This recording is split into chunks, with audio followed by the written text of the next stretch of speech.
Last week we talked about Dena Arrison having a case going before the court on August 15th. Did the hearing take place, and can you share what actually happened with our viewers? Sure, Bruce. I'm happy to. Well, last Friday was a very interesting day for me. I got up very, very early in the morning, jumped into my truck, and drove to New Jersey in the morning and was there for the hearing at the Mercer County Superior Court.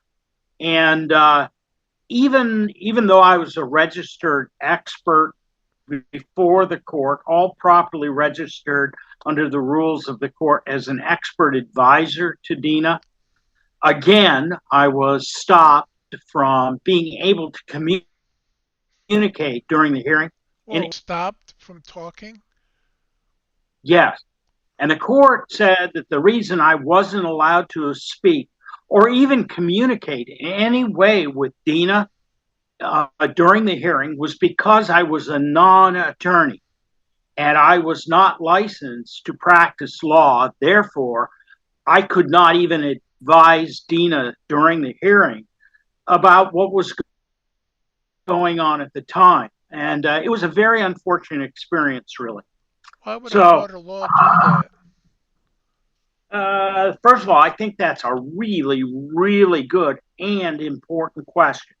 And it was because the court was purposely now attempting to block the new evidence that Dena was trying to put into the court record that had been provided by ICM that showed beyond the legal test, and it's a very specific legal test, beyond reasonable cause to believe that PTS and a group of New Jersey attorneys, and now the judges themselves, were all colluding in order to unlawfully take Dena Arrison's 22-acre farm called the Mercer Farm property adjacent to the Princeton Theological Seminary.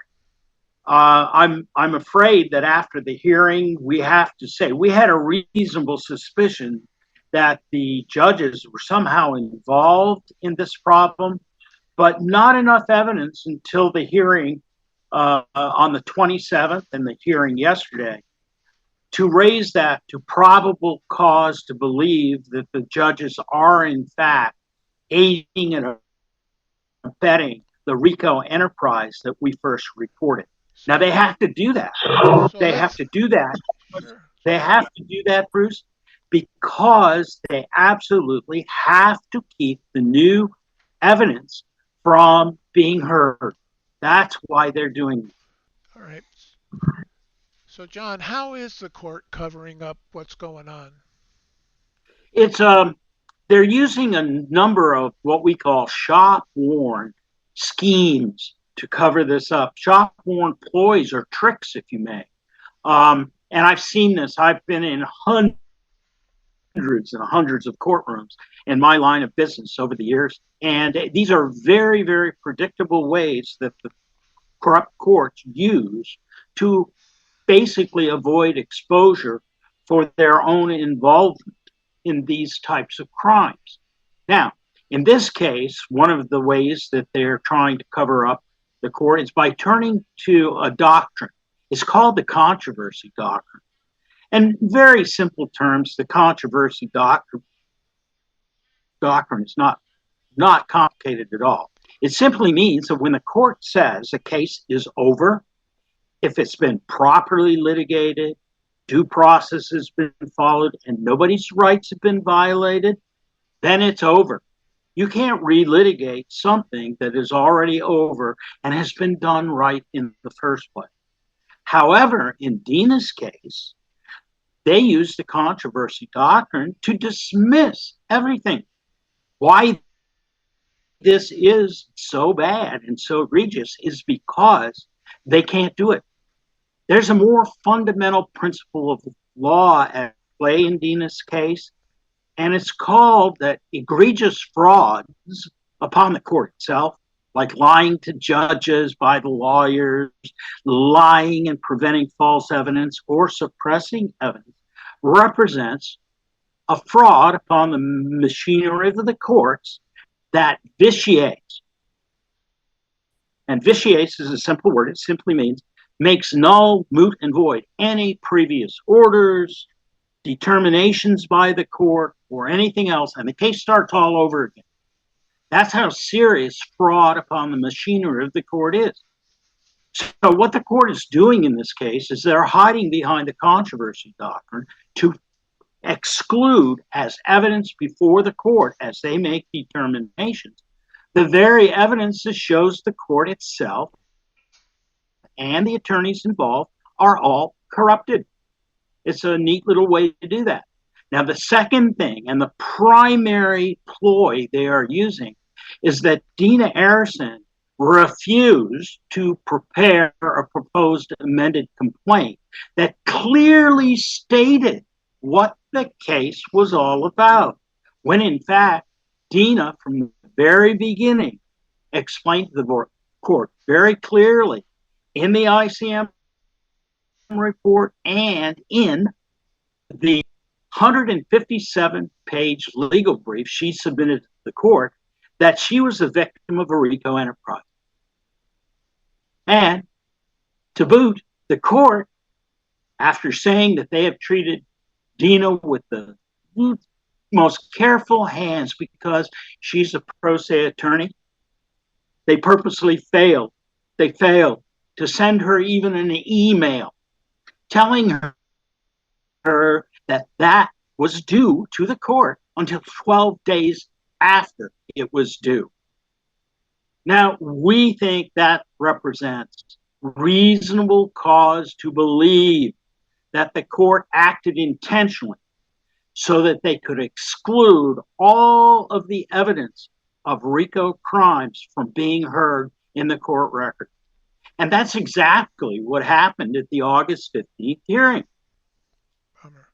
So how much evidence do you have proving all of this? Thousands and thousands and thousands of pages.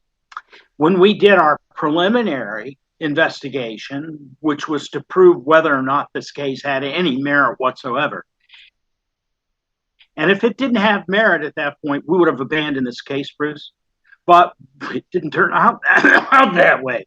What we found is over 400 pages of direct evidence that we appended or attached to our initial ICM report saying, oh, yes, there is a RICO enterprise here. And the RICO enterprise is operating a land grab scheme. And they are taking away Dena Arrison's 22-acre farm adjacent to Princeton. And we found this to be true beyond the legal test of probable cause. Now, that's really important because that's a legal test. That means you can't just raise mere suspicion or make things up or do anything. It is structured very, very carefully using circumstance, genuine issues of fact, and the evidence to support that. You must have those three things. And the ICM report that we originally did and the work that we've done with Dena since then absolutely proves probable cause to believe, which, by the way, Dena's in a civil court, not a criminal court. The legal test of probable cause is all that you need to win your case. So the judges and the lawyers involved in this case must suppress the new evidence found by ICM, or they would be declared guilty. And they would have to immediately give the farm back to Dena Arrison, which they should do.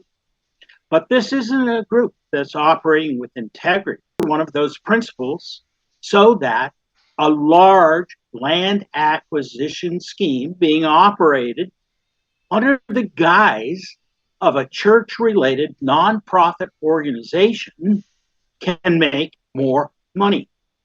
Is there anywhere we can go to see some of this evidence?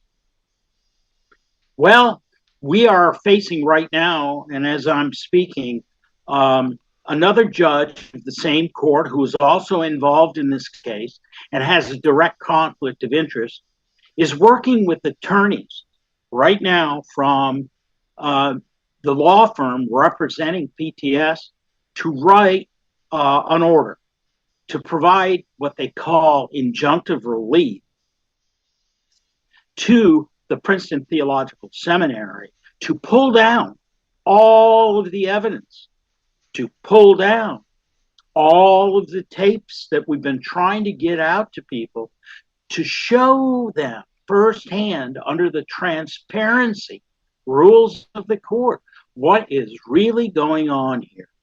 And they are attempting to block us right now. What we are trying to do is find a location, a single location, where we can put up all this evidence so that you, the American citizen, can take a look at the evidence before it is sealed by the court to prevent exposure of what we call the deprivation of rights. The deprivation of rights says that nobody, even a judge, can ever violate your fundamental civil rights, your constitutional rights, like the First, the Fifth, and the 14th Amendment that I just talked about, under color of law, because that basically breaks the very rule of law they are supposed to be defending. And it's the only thing, 18 USC, United States Code, Section 241, is the only time you can remove a judge from his position and you can sue him as an individual. And it is a very big deal for a judge to deprive a person of their fundamental rights the way they have done to Dena. Since we already know that the Supreme Court of New Jersey, based on past experience we as ICM have had working with the Supreme Court, we already know that the Supreme Court is biased. And we already know that an appeal will be immediately denied or procedurally denied based on the experience Dena has already had trying to file appeal.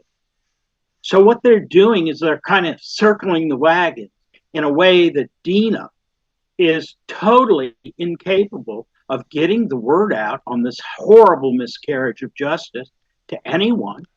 And number two, that there's no way she can appeal because the system is corrupted at all levels in the state of New Jersey, turning right now, ICM, to the Department of Justice, trying to make them aware of all of the evidence we have put together about Dena's case so that they can investigate it properly, criminally, so that these folks are held accountable for these egregious deeds they are doing.